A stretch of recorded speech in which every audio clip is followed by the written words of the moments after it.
नमस्कार मित्रांनो, शेती खरंच फायद्याची आहे का या सदरामध्ये आपलं स्वागत. तर आपण आज जाणून घेणार आहेत खोडकीड किंवा बेरूड याच्यापासून आंबा झाडाचं संरक्षण कसं करायचं आहे. खोडकीड किंवा बेरूड आपल्याला सहजासहजी लक्षात येत नाही. तर जेव्हा झाडाच्या बुंद्याशी असा तांबूस कलरचा भुस्सा पडलेला असेल तेव्हा समजून घ्यायचं की झाडाला खोडकीड लागलेली आहे.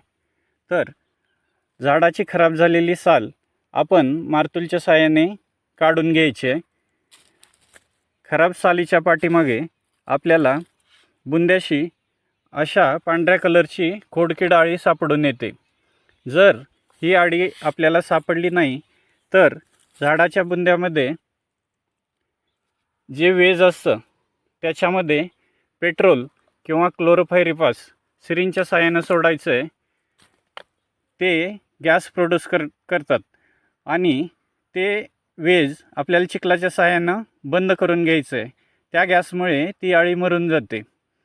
तसंच खोडकीड टाळण्यासाठी आपल्याला उन्हाळ्याच्या नंतर पावसाळ्याच्या तोंडावर झाडाच्या छाटणीनंतर आपल्याला झाडाच्या बुंद्यावर बोर्डो पेस्ट लावून घ्यायचे. वेळीच जर खोडकीड आळीचं आपण नियंत्रण नाही केलं तर खोडकिडीमुळे किंवा बेरुडामुळे आपलं झाड लवकरच कोसळू शकतं. धन्यवाद.